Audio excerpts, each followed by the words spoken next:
deform and reform, because we're always shape-shifting in life, whether we're, from sitting down to standing up to moving around to turning, whatever we're doing, we're constantly deforming and reforming, and we need our structure to be really responsive.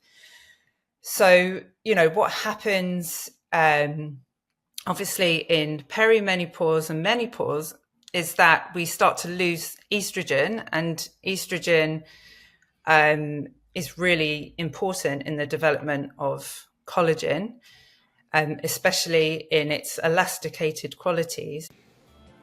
Welcome to the Menopause Mindset Podcast, the place to get some answers and feel supported along this often bumpy journey. Many people sail through menopause, but many people don't. And so my guests and I are here to motivate you and inspire you so that you can make menopause a happier transition for yourself and for your loved ones.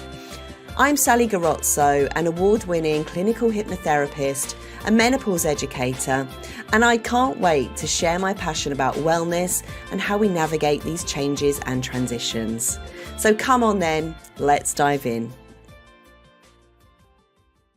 So my guest today is the lovely Helen Eadie. Helen is a somatic practitioner, originally trained in craniosacral therapy and Scaravelli-inspired yoga. Over the years, she has trained and studied under the mentorship of Joanne Avison, who is a leading educator in the field of fascia and movement. And more recently, Helen has completed a master's in psychology at the University of Sussex and has also now applied to do her PhD. She is deeply curious about the relationship between body consciousness and mind, specifically how we can heal psychological wounds through the body's process of becoming conscious of itself. Now, Helen, I already know this conversation is going to be mind-blowing, but I just want to say welcome to the podcast, my love. Are you okay? Hi, Sally. I'm good and really, really pleased to be here. So thank you for inviting me. Well, I just want to let everyone know how we met, because I think it's quite a story, actually. I saw a post, I was scrolling on Facebook, and I saw a post. My friend Denise Richards, I think, had been to one of your retreats at Knepp Estate. And I thought, oh, that looks really good. At the time, I was doing cold plunge, and there was a natural pond, the yurt. I thought, oh, that looks lovely. So I came in the summer and really loved the type of yoga that we were doing. I'd never done this type of yoga before. And it was all kind of curly whirly yoga. It was like, like spinning plates. And it felt like, I called it body engineering. It felt like we were sort of, I don't know, I felt that you had an incredible amount of knowledge that I was so curious about. Then the second time I came, because I think I've been on 4 of your retreats, we had the most amazing walk. Do you remember, in the Knepp Estate, and there were wild ponies, it was snowing. We had the most incredible chat, and you were telling me about the power of fascia. And at the time, I was getting into the Eileen McCusick stuff around sound and electromagnetic energy and what do you call it, ether. And the toroid shape that you were talking about, how the energy spins itself into existence and all of this stuff. So you and the Eileen McCusick stuff and the Joanne Avison stuff and my own body experience of having a lot of pain at the moment has really kind of opened me up to this whole new way of thinking. So I know this is going to be amazing. I just wanted to set the scene. So, Helen, what does it mean to have a body? It's a really good and interesting question. Yeah. But I think it's one half of a bigger question. Because I think that for sure we have a body, but we also are a body. Right. Well. So there's having a body and there's being a body. And I think they are 2 distinct experiences. Yeah. So to have a body, I think, is to, well, I guess the question implies already that there's a separation of some kind, that having a body is to some degree like objectifying your body. Right. So your body is perceived as an object because not only from yourself, you're perceiving it as an object, but you're aware that others perceive you as an object as you perceive other bodies as objects. Yeah. Whereas being a body is speaking to a more subjective experience, a more internal experience, I would say. And yeah, I think both are right, but I think we can have a tendency to maybe give more weight to one experience over the other. I see. And I think perhaps where kind of ill health or dysfunction can come from is when we give too much like attention to our objective body, to having a body. We start to remove ourselves more and more away from the body that we are. That's so interesting, that distinction. Never thought of it like that. There's a brilliant, like simple kind of visual metaphor for it was Husserl, the philosopher. I can't remember what he described it as, but he said it's like you have your hands, and when you have one hand touching the other, in that moment, that is you experiencing the objective body. That's the body that's being touched. Yeah. And the subjective body, that's the hand that's doing the feeling. So sorry, the hand that's being touched is the objectified body, the body that you have. Yeah.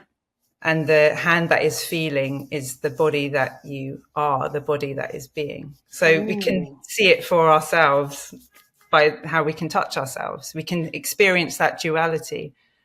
Wow. Yeah. I'm trying to get into that now as I'm yeah.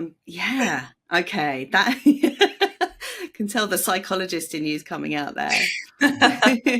Okay, so that's what it means to have a body, that it's a tale of two halves. You have a body, but you also are a body. And I'm sure we're going to explore this, because the are part of it is like more of the beingness and how we function within that. And I guess the whole mind body comes into that too as well, because the head is in the body.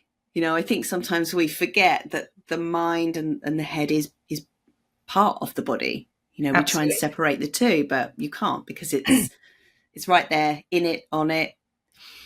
Yeah, it's one. How did you get into this work, Helen, by the way, the work of yoga? So my inroad was craniosacral therapy, and that's a somatic practice, which is, well, there's different. Sorry if that was my apologies, something pinging. So that practice is there's different schools within craniosacral therapy, but essentially it's kind of what you're doing is as a practitioner is facilitating your client's experience of their felt sense. So you're helping them to develop their interoceptive awareness, which is something I'm sure we'll come to talk about. But essentially, interoceptive awareness is your felt sense of your internal world of your body, and not only like your sensory perception, but also how you evaluate and appraise those sensations and feelings that you're experiencing. And that really blew my mind, that whole experience, because biodynamic craniosacral therapy, apart from being a mouthful, is something so kind of radical in terms of therapy, because as a client, a lot of us have expectations that we go to a therapist and they do something to us. You know, it's transactional in that sense. I'm paying you to fix me. Whereas craniosacral therapy is not that. Like, you as a client participate in that therapeutic relationship. And I think for it to be most effective, you have to be really present to what's going on.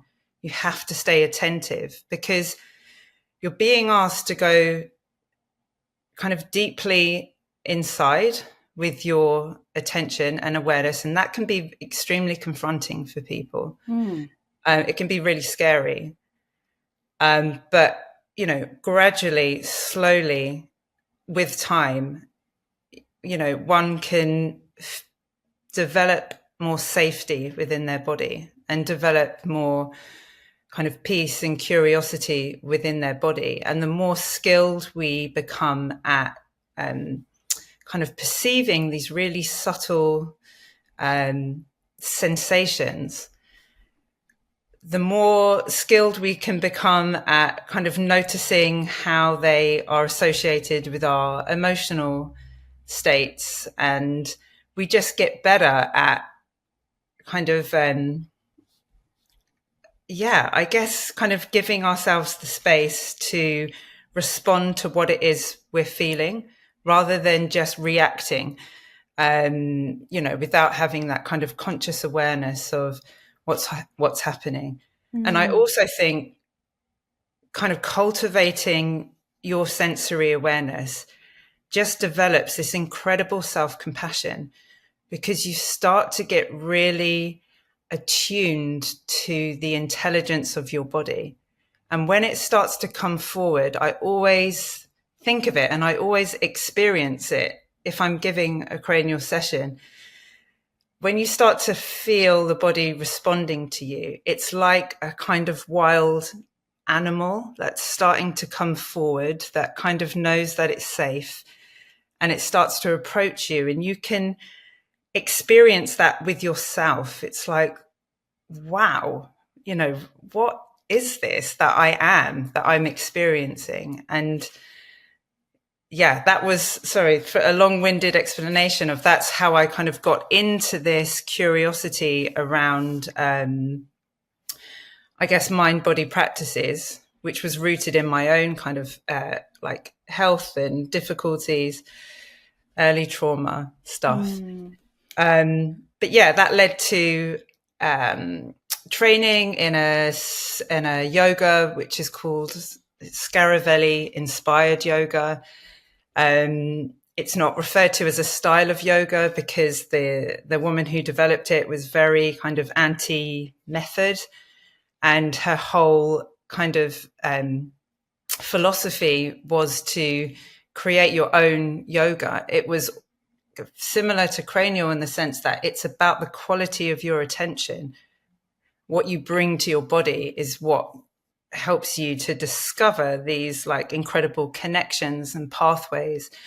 You know, you've got to be present to yourself, and you have to tolerate not knowing. You have to go there without preconceptions and assumptions of what you're going to do, what you're going to find. And that's really hard.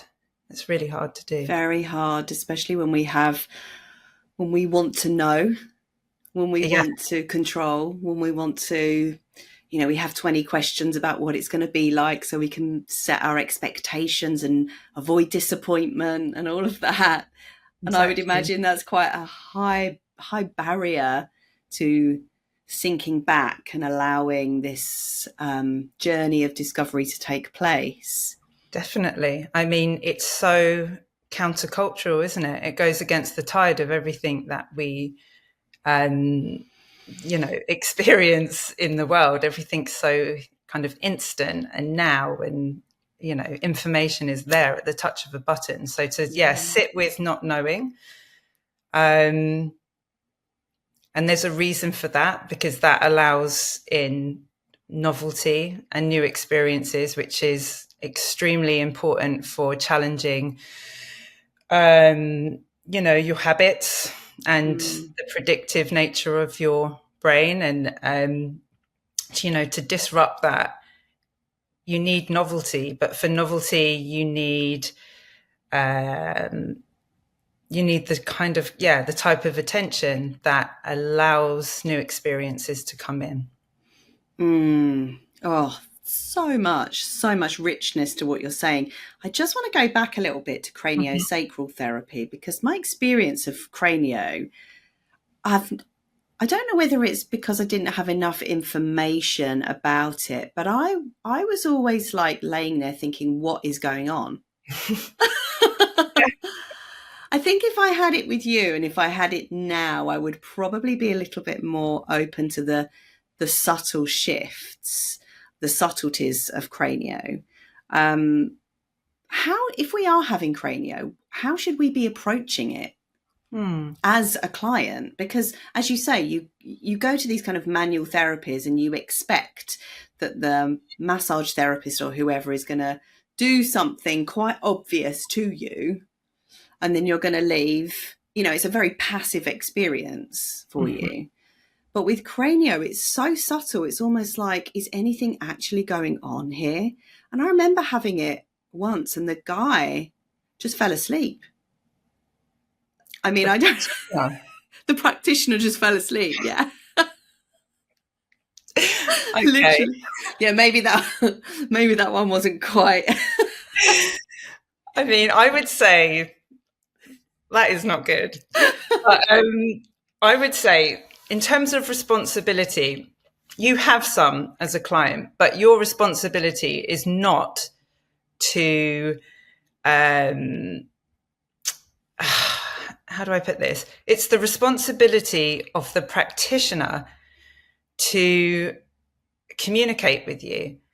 And personally, I think with cranial, you can go and have a cranial session and you can just like drop deeply and bliss out. And as experiences go, that is like, it's amazing. It's so great when you can kind of drop into that lucid dreaming state. However, it's a fine line between kind of falling into deep rest and disassociating. And I think the power of cranial work is when you stay connected to your experience. And that doesn't mean that you can't kind of experience a different state of being and a state of mind, because you can, but you've got to stay tethered to your sensory experience moment to moment. And like I said, that's confronting, it's hard, and it takes attention. And that's a skill that we're trying to train. Okay. And me personally, as a practitioner, there's a lot of verbal skills involved, because I stay connected to my client verbally, checking in how they are. I might talk about what I'm experiencing and seeing how that relates to their experience.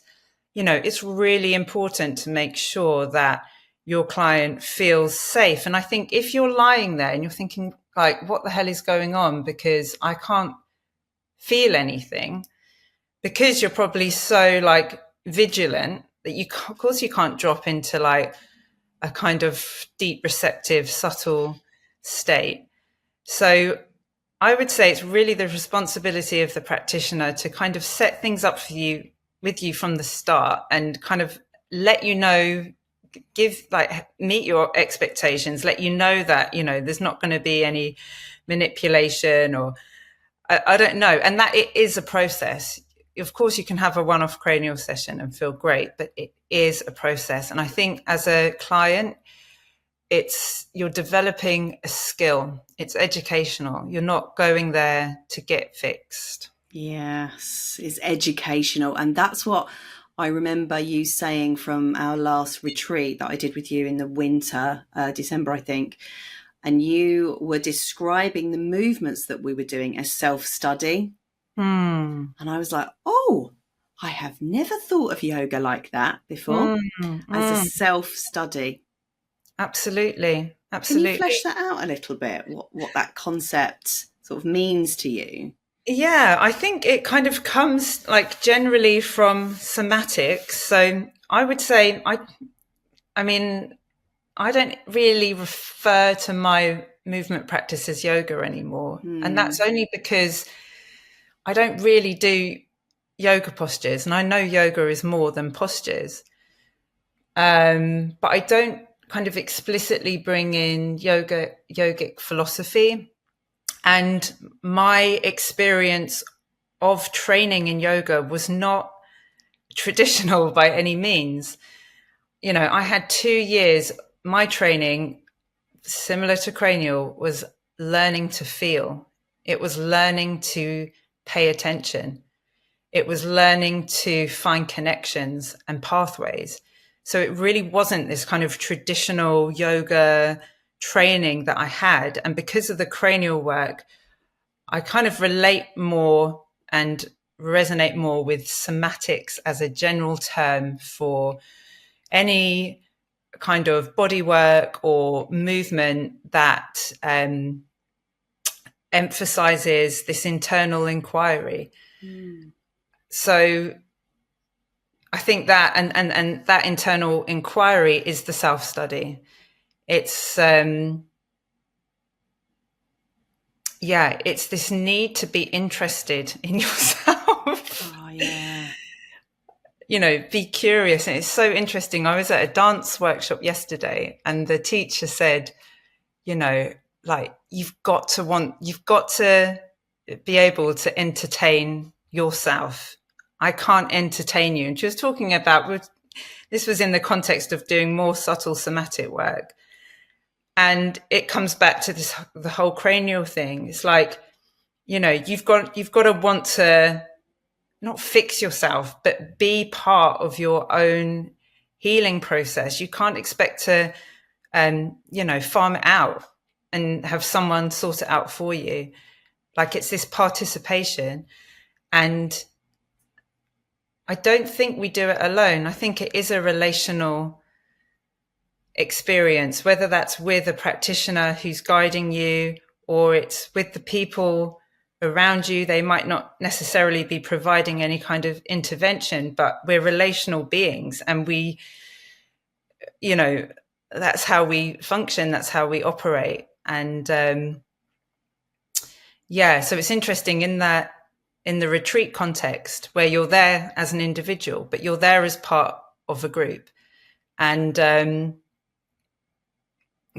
I think there's all levels of relational stuff going on. You're relating to yourself, you're relating parts of you, you know, connections and pathways, and then we're relating as a group. Yeah, it's so powerful.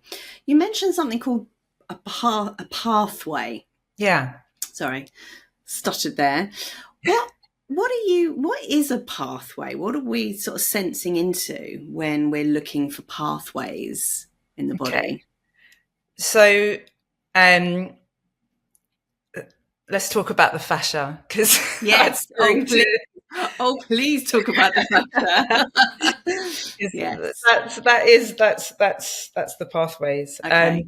So for anyone who doesn't know, the fascia, most simply put, is the connective tissue of the body. It's primarily made up of collagen, and some people think that fascia, because it's, you know, it's very much in popular culture right now, especially within health and fitness and wellness. But people often think the fascia is just like a sleeve, or like it covers the muscles, or it's these discrete places in the body, like the lumbar fascia, the plantar fascia. And it is all of those, but it's like also so much more. So you have to think of the fascia. It's like the internal scaffolding of the body. And it's a like multi-dimensional connective tissue web. And it's not just a covering, it it moves through itself. So Joanne Avison, who's a mentor of mine, is like the queen of fascia. So please go check her out for all of her incredible knowledge around the fascial matrix. But she often talks about the fascia and says how it's because we only kind of think in 3 dimensions, we find it and perceive in 3 dimensions. We find it really hard to understand the structure of the fascia because it's at least 4-dimensional in its structure. And she defines a 4-dimensional structure as something that moves through itself. So as embryos, when we're kind of becoming, when we're weaving ourselves into existence, we do this incredible dance of kind of folding in and out and through ourselves in what, again, Joanne describes as this biological origami that happens. It's an incredible thing. And you have to, with origami, it's one piece of paper, that creates, the swan or whatever it is you're making. And it's the same with the human body. It's one biological material, which is the fascia. And, the fascia is, so it's the connective tissue of the body. And if you think about it, that's from the very kind of microscopic, the structure of our cells to the structure of our capillaries, of our nerves. It gives us our shape and form of our organs, of our muscles. It's like a whole body matrix. Yeah. But some within fascia research would say that, bone is also fascia, blood is fascia, lymph is fascia, skin is fascia. It's everything. It's one material, but it has a variety of densities and a variety of textures and functions. So I remember when Joanne said once about, which really blew my mind. So instead of thinking of like a muscle as like a chicken breast, which has this kind of casing over it, fascial casing, like you get fruits sometimes and they have that kind of white tube netting around the fruit. Yeah. Like orange pith. Oh, yeah. No. I was thinking, but orange pith is like the fascia of the fruit for sure. Yeah. I was thinking more of that. The outside stuff when you go into the supermarket. Yeah. Total unnecessary stuff you might find over a pomegranate or something. I think people often think that's what the fascia is like. It's just like this outer casing. But I remember when Joanne said, the fascia, like the muscle protein emerges within the matrix of the fascia. So, it's fundamental. And like I said, it's this body-wide continuous matrix. And when we're talking about pathways, experiencing connections and pathways, we're kind of tuning into and tapping into the fascial pathways in the body, of which there are many, I think, kind of infinite like possibilities of finding connections and pathways. So you have to kind of think of the fascia is like a collagen of fibers, obviously, but we're not talking about stiff fibers. The fascia is a liquid crystal matrix, so it's fluid. The fibers are fluid, and they, the texture of the fascial matrix can change according to temperature, according to pressure. So it's this incredible structure that, that changes according to how we use it, how we train it. So interesting. So, I mean, God, there's so many different avenues I could go down with this. Let me just ask you, what can go wrong with fascia? I mean, there's things like plantar fasciitis. Is that like inflammation in the fascia? And when you get like a stiff shoulder, is that more fascia than muscle? Yeah. So exactly that. So fascia. So obviously, we don't want any friction in the body. So the fascia, it's not layered in the body like an onion, but like I was talking about earlier, going back to our embryological roots, when the embryo was developing, when we were developing and going through this kind of incredible process of folding in and out and through ourselves, those folds within the fascial matrix, are there and are what remains with our structure. So we want, and those folds, they glide over each other. Okay. So we are always looking for this kind of glide within the body. Yeah.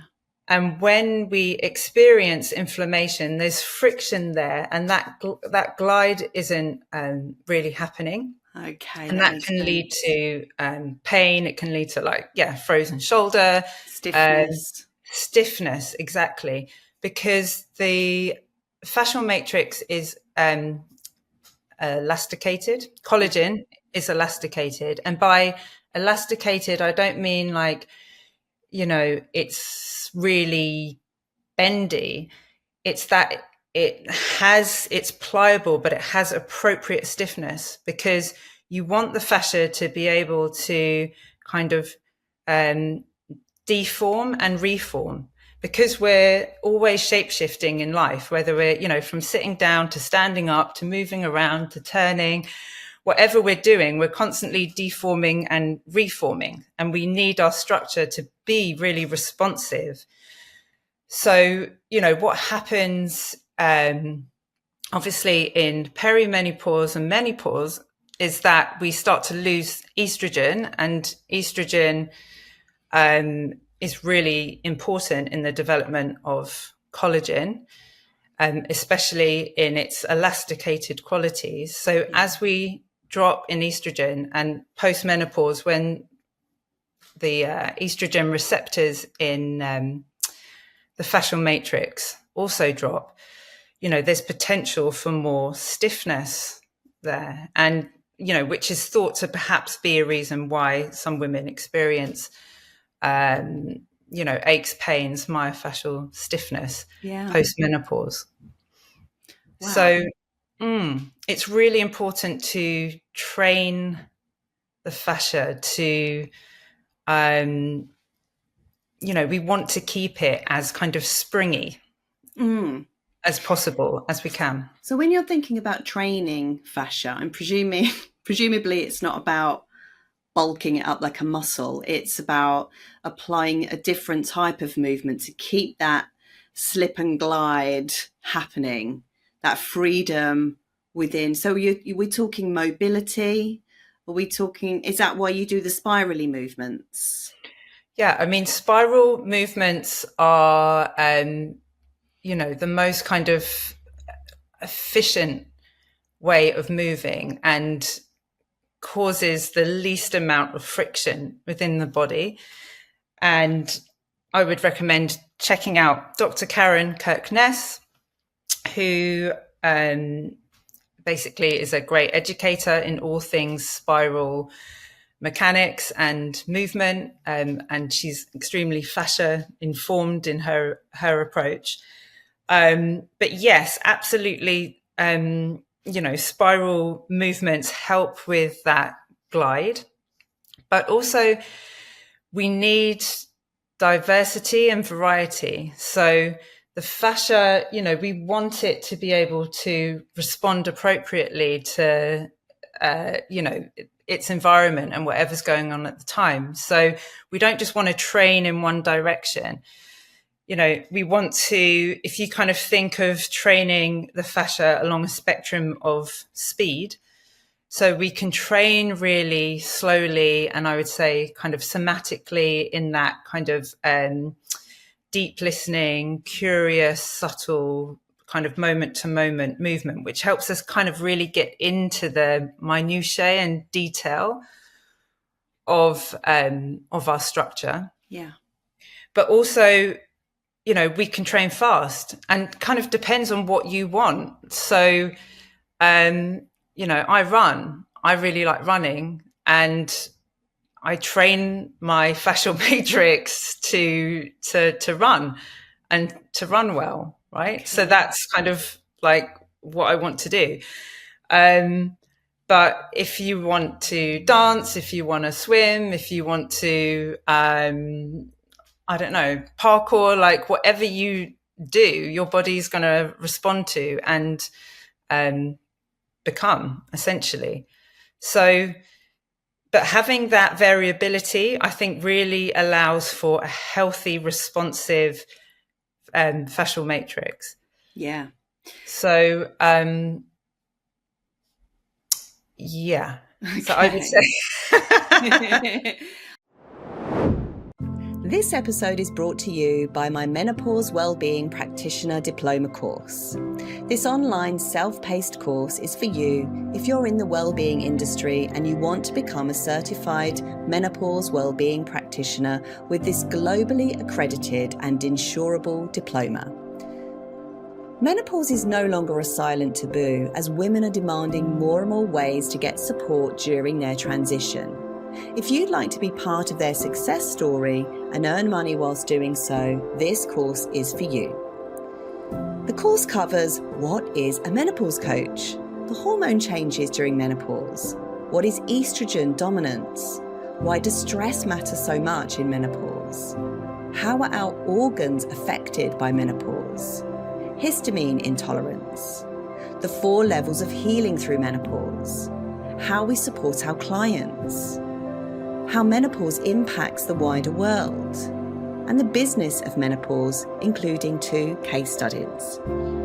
In this course, you get 3.5 hours of on-demand video, written articles for every module, 11 modules, lifetime access, mobile access, access to tons of extra resources, badges for your website, a lovely certificate that you can hang proud, one-to-one support from me via WhatsApp or email, and your final assessment is done via an online quiz that you can retake as many times as you need to. So what are you waiting for? Become a menopause wellbeing practitioner today for just £127. Just visit sallygarozzo.com/meno to enroll. This episode is brought to you by the Menopause Mindset Hypnosis Collection. It's becoming common knowledge among scientific communities that our thinking can radically affect our body chemistry at a molecular level. Our bodies literally respond to expectations, conditions, and beliefs. This is how the placebo effect works.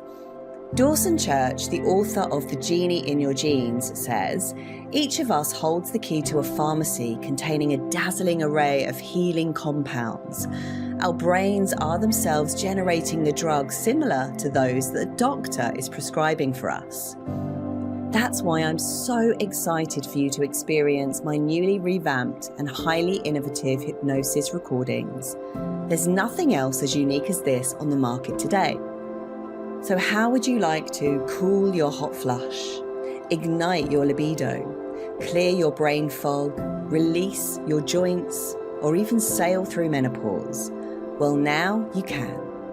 Just relax and listen to the 25-minute recording of your choice every day for 30 days and watch the changes kick in. Each recording is just $24.99, or you can get the entire collection for $59.99, which is a saving of £65. But it doesn't stop there.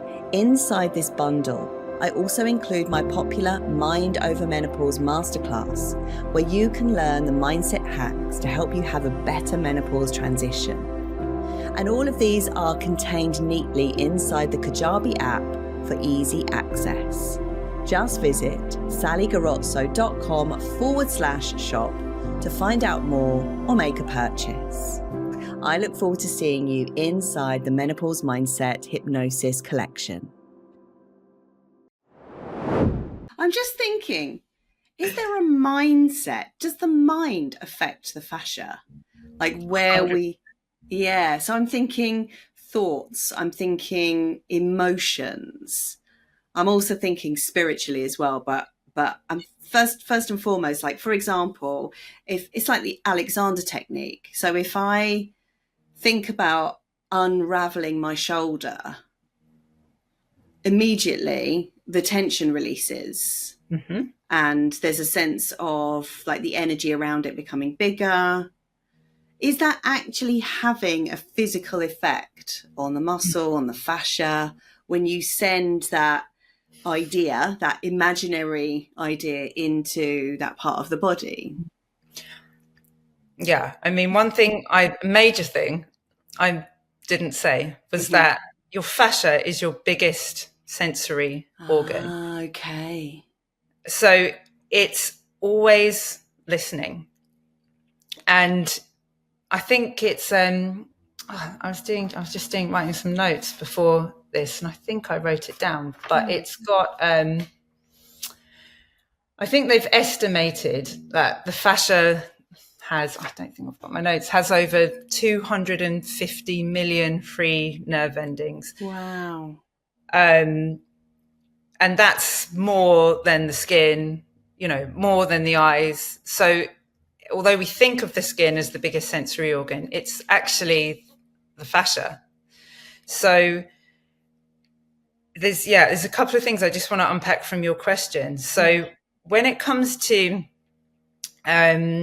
taking your attention, taking your mind like into a specific area of your body, then my experience is that the fascia knows when it's being listened to, thought about, and when it's being attended to. Yeah, it's like it knows and it responds. And I think when you align your mind with your body in that way, where you're kind of bringing that attention in, then absolutely the body responds. And it's what I see in cranial work. It's like someone can have a really kind of what's it called, like kinesthetic I forgot the name. Sorry. It's when you don't have any kind of awareness of a certain area. Kinesphobia. Kinesthesia. What are we like? Let's edit this out. But it's something along those lines. I mean, yeah, it's so subjective. So it could be, for example, in the pelvis area, somebody could have literally no sensory awareness, or for someone else it could feel completely I don't know, like heavy or black, or it could feel really like light and soft. And I think, when you train yourself to bring your attention into the pelvis and to kind of be with it, be able to, coming back to what we were saying earlier, tolerate not knowing, can I just be with the kind of sensory information as it rises up into my conscious awareness, then things can change. That's when you might experience, I don't know, you might start to get a whole different experience of the pelvis arising in that moment. So absolutely yes to your question. But also I would say what's really cool about the fascia is that it's mostly made up of these really low threshold free nerve endings, which respond to light touch and really light mechanical tension and pressure.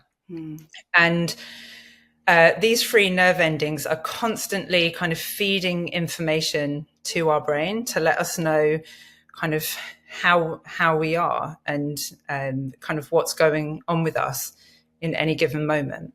So that's kind of always happening in the background, mostly unconscious to us. But so that feeling of being alive, basically, which is kind of mediated through our fascial pathways, it speaks to that information is projected to our insular cortex, which is a kind of deep structure within the brain. And the insular cortex is kind of also involved. So it's involved in our body perception, but it's very much kind of activated in any kind of mindfulness, like mindful attention. This is, the structure that's lighting up, as it were. Yeah. And specifically, it's the right side of our insula that mediates our interoception. That's the word I mentioned earlier, which is this felt sense, internal sensory awareness, sense of self. And the reason I'm talking about the right side of the insula is because there's a brilliant man called Dr. Ian McGilchrist, who's a psychiatrist, neuroscientist, and he's developed this hypothesis of the two hemispheres of the brain over years and years of research and his own clinical work. And he's basically come to the conclusion that the right and the left hemisphere perceive the world differently according to a particular attentional style that they have. And the left hemisphere basically attends to the world in a very specific way in which it reduces, it's very reductionist. It sees everything in parts. Everything is out of context. It's mechanical. It's linear. But I'm laughing because it sounds like the NHS. Well, yeah. Well, it's so reflective of the scientific paradigm that we've inherited over the last few hundred years. Yeah, sorry, I shouldn't have said the NHS. It's the paradigm that the NHS is built underneath on. It. Exactly. Yeah. But it's necessary. It's still necessary because the right hemisphere is completely opposite. So it sees everything as the continuity that it is. It sees everything as a whole, as a gestalt, not fragments, not parts. It attends to the world and perceives the world as a non-linear reality that is contextualized, that's subtle, that's nuanced. And McGilchrist said it's our closest guide to the nature of reality, much more than the left hemisphere. And to kind of help put it into, I guess, an evolutionary context of why we would have developed these two kinds of attentional styles, he talks about a bird. If you were to see a bird just kind of pecking at grain on the ground, so it would need one side of its brain, and obviously remember we're cross-lateral, so it's the right brain is informed through what's coming through the left eye. Okay. Yeah. Not to start complicating it, and vice versa. Yeah. So the bird would need one eye to be really able to kind of focus in on that grain of sand. It needs to have that attentional ability to like zone in and extract. Okay, but it can't only do that, because if it only did that, it would not be able to have awareness of everything else going on around it to make sure another bird doesn't swoop in and get its grain, or it's not kind of eaten by a cat. So it needs this whole kind of field of attention that is taking in the wholeness of the environment, that awareness, whilst being able to zone in at the same time. So therefore, we need the attentional style of both left and right. But coming back to what I was saying about the fascia, so it's feeding in all this information is being fed through the fascial pathways in forms of like mechanical tension and chemicals to the brain, to the insula, to the right insula primarily.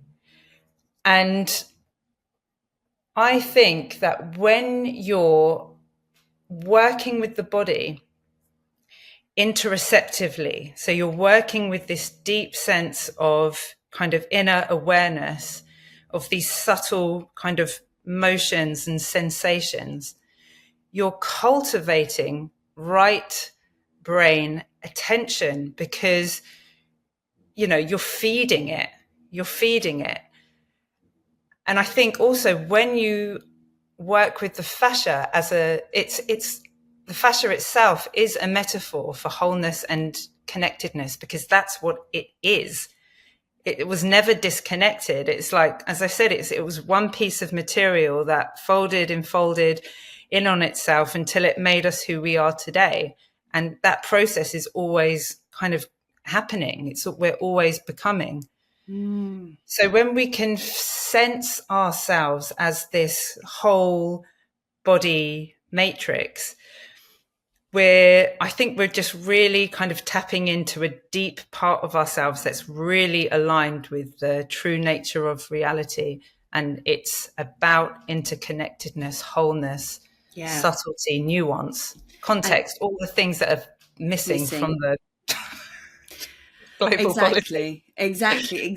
Oh my God. I knew this was going to be juicy. And this takes me into trauma, because what tends to happen when we've experienced early life trauma is that disconnect, right? So we experience something in our early life, and it's not usually big T, actually. I think big T is easier to deal with because it's more obvious. Little t, which are those subtle events that happen over a long period of time, like being over controlled, not being allowed to think for yourself, emotional suppression, vocal suppression, parents perhaps being emotionally mature themselves, so you've had to grow up very quickly to support them. So many different things can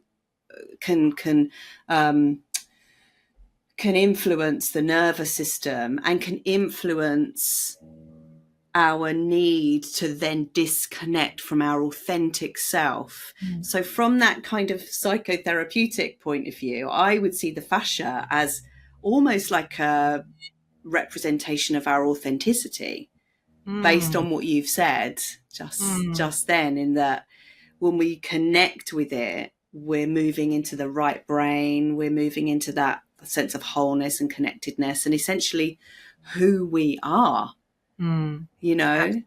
Because when we disconnect from it, we disconnect from our body. Essentially, that is what disconnection is, right? We're disconnecting from the feeling world.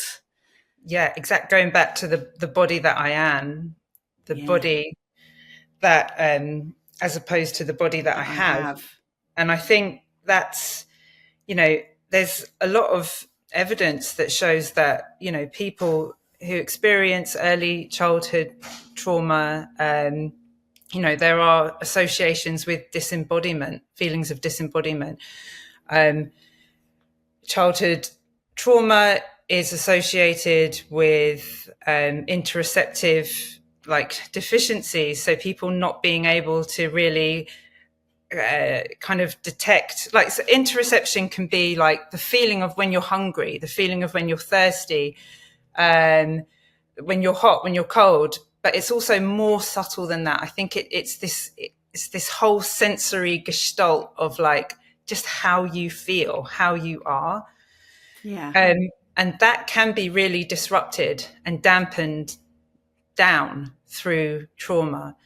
So, and and again, the fascial matrix is like the kind of, it's the information highway on which all of this kind of information is traveling to the brain. So yeah, it's, I mean, it is really fascinating. It's something actually that in my PhD kind of research proposal, this is all stuff that I'm hoping to explore. So yeah, it's really fascinating. Yeah, it really, really is. I know you're very interested in body image. Mm-hmm. Can we talk a little bit about that? Because I think that would be really useful for anyone that's listening. We know that our body shape changes a lot during menopause. It can do. And as a result of that, we might try and force and cajole our body to be the size that it was, don't worry, be the size that it was when we were in our 20s and 30s and things like that. But also, I think if we've had issues with body image from a young age and we go through menopause and the changes that might bring up, it's more likely to, those body image issues are more likely to arise again at that time. And there's so much disordered eating around midlife, for sure, with so many different diets being presented online and things to help you lose weight and stuff. But I know that you have quite a unique perspective on body image, and that it's not to do necessarily with how we think and feel about ourselves, but it is again down to this disconnect from the sensory perceptions. Can you expand a little bit more on your point of view with regard to body image? Sure. So body image is made up of different components. And like you mentioned, it's made up of cognition, thoughts, the feelings, emotions we have about our body, behavior, and also there's a perceptual component to body image. And that's what you're kind of relating to when you talk about this, the feeling within, the disconnection. So it's not that, a body image is all of those things, but I think the perceptual component of body image is something that's really unknown, especially in just like popular culture, but even within the research in body image, it's just really underrepresented, although it's starting to come forward because I think it's largely supported by all of the interoception research that's coming through as well. So when I say the perceptual component of body image, that is grounded in everything we've been saying. It's how you feel internally. It's how you perceive your internal kind of sensory experience, but it's also your proprioception. So it's your perception of kind of where you are in space, like the organization of your body in space. It's both things. And I can speak, I guess my interest in this is really rooted in my personal experience, having had an eating disorder when I was 14 or so, and then having years and years following that of real dysregulation, like inability to just to find any kind of balance with regards to to food, to exercise. It was just all over the place. And what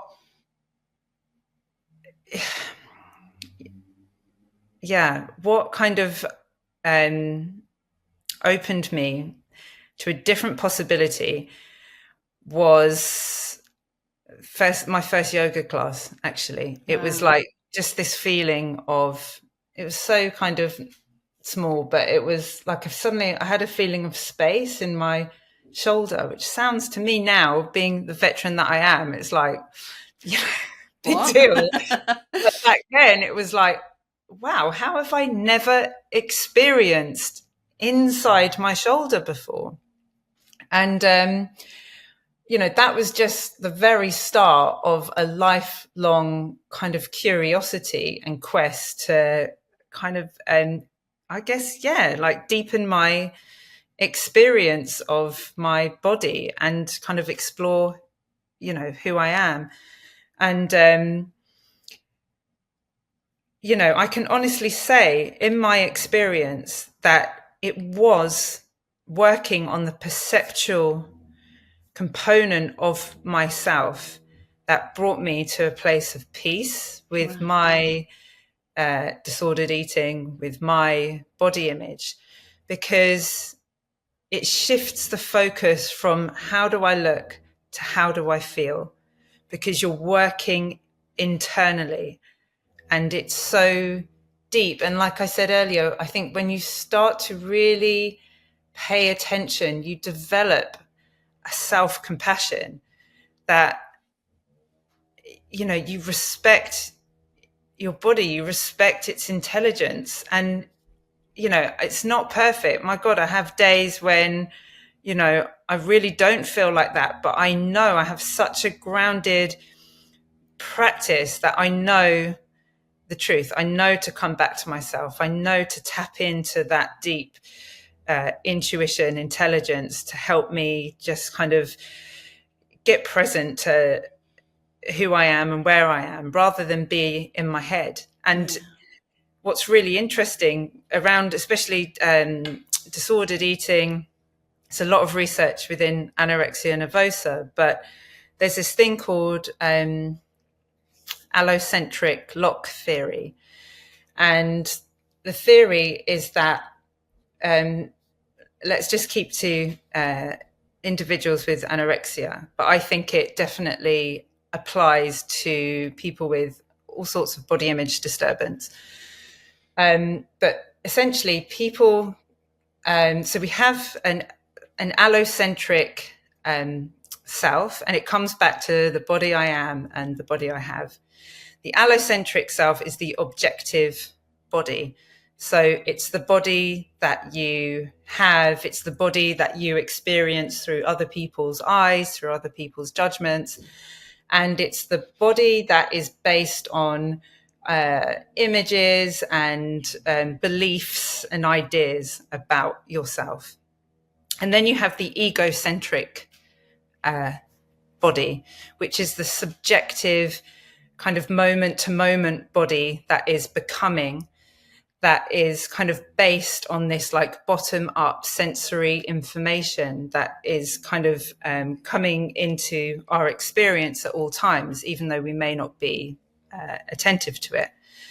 And you can think of the allocentric body, it's a top down process. Like I said, it's based on beliefs and ideas, other people's perceptions of who you are. Like the external rather than the internal.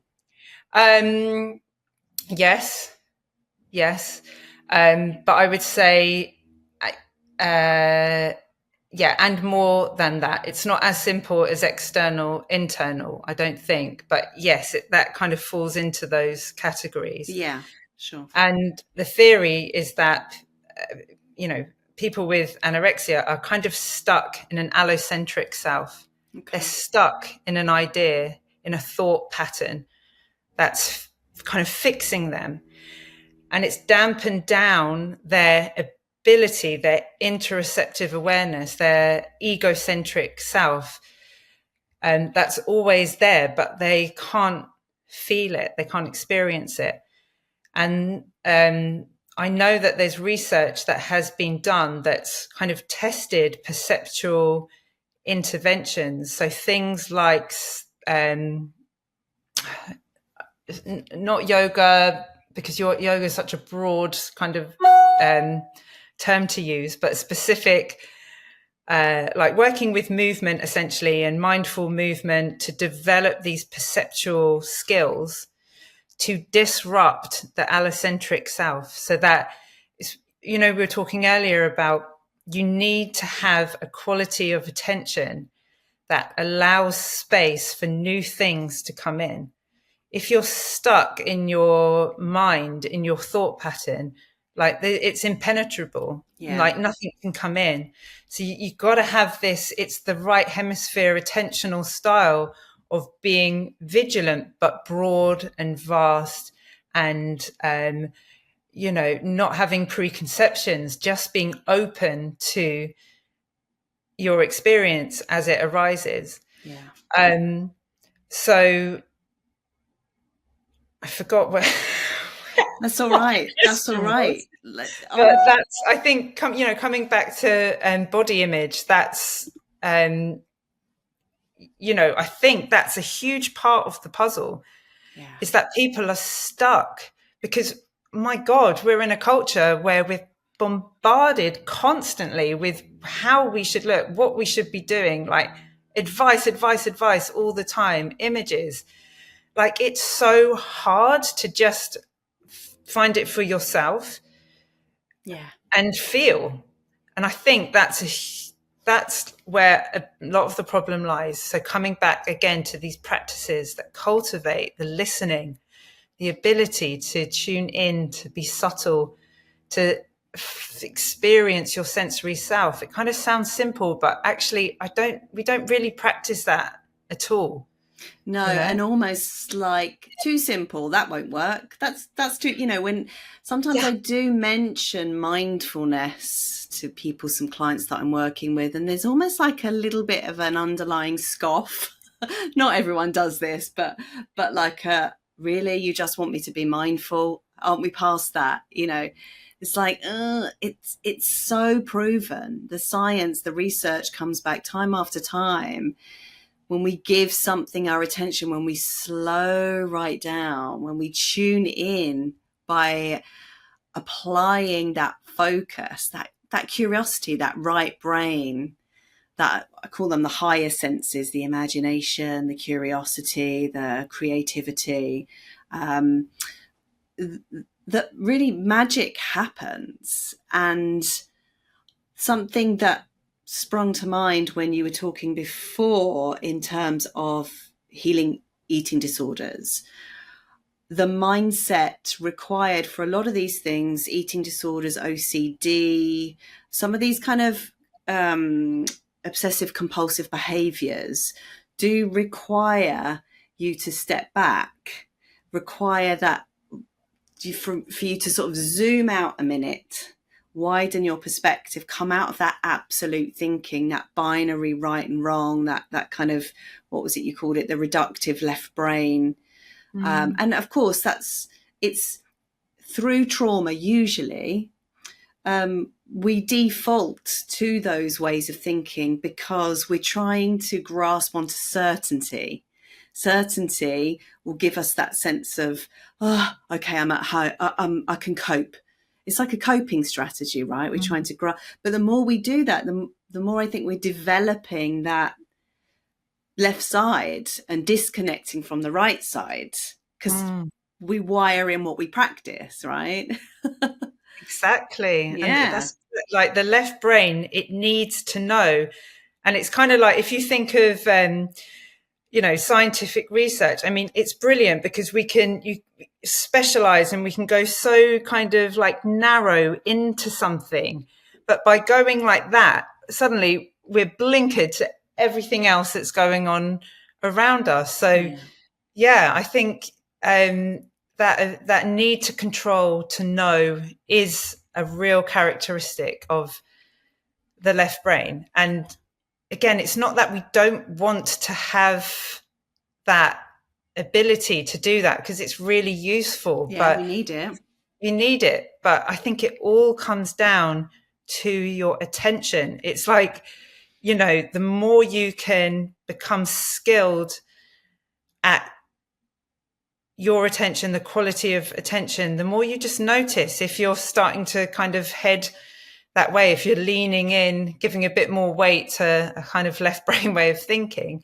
And I do think your physical practice, like, actually can really affect your attentional quality. Because again, if you're in a physical practice that's just obsessed with metrics and I don't know, like kind of just working on like parts of the body, and you're not working in this holistic way. I think surely it's just logical that you're kind of your attentional style has to be more left brain, because it's that's what you're doing.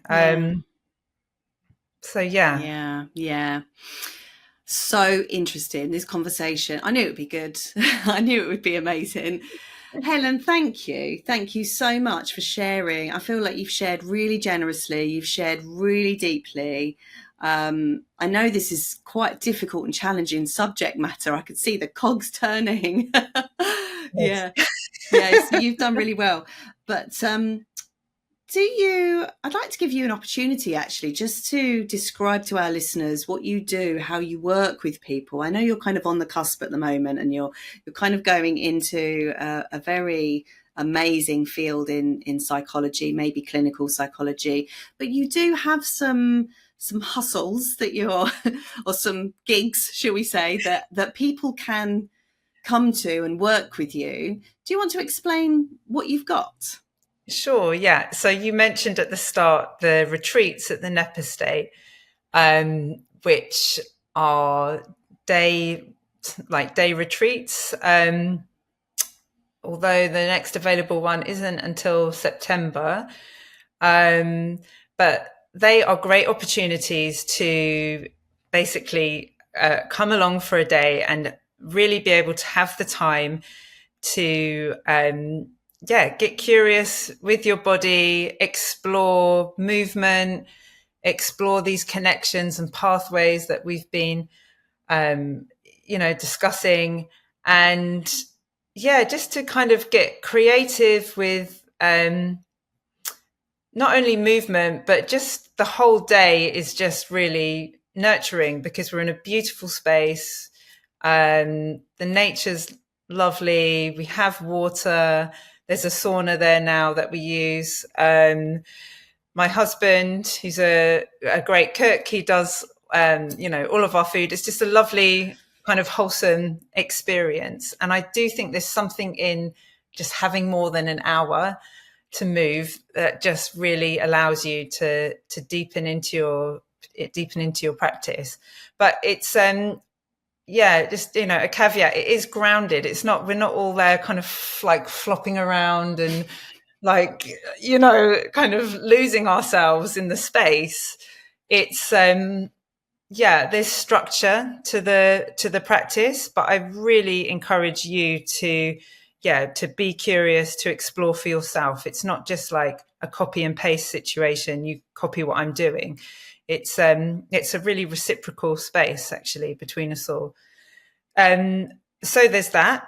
And I do practice craniosacral therapy, but that's at my home in Brighton, in Saltdean. So people can obviously get in touch if they were interested in that. And general public movement classes have stopped for now because I've just been so crazily busy with applications and kind of all the studying that I've been doing. So like you said, I'm in a slight transitional stage at the moment. I love it. Get in touch with Helen if you fancy one of her retreats in Nep. And warning, they do get sold out very quickly, so you might have to start putting a few more on, I think. But again, thank you so much. Really, really appreciate you taking the time out to come and talk to us, because I know how busy you are. You're crazy busy.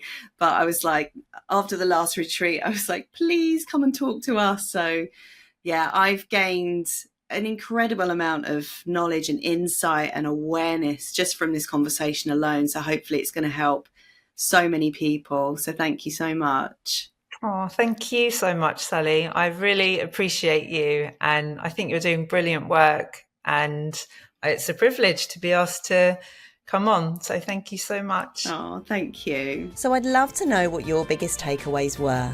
Be sure to leave a comment below and subscribe, like and share. Just so you know, not all podcasts are uploaded here, So if you want the full array of episodes, head on over to Spotify or Apple and search The Menopause Mindset. You also might like to come and find me on Instagram, Facebook, LinkedIn or TikTok. Just search at Sally Garozzo Mind Mentor. All right, folks, thank you so much for your support and attention. It means the world. Have a great week and I'll see you next time. Bye for now.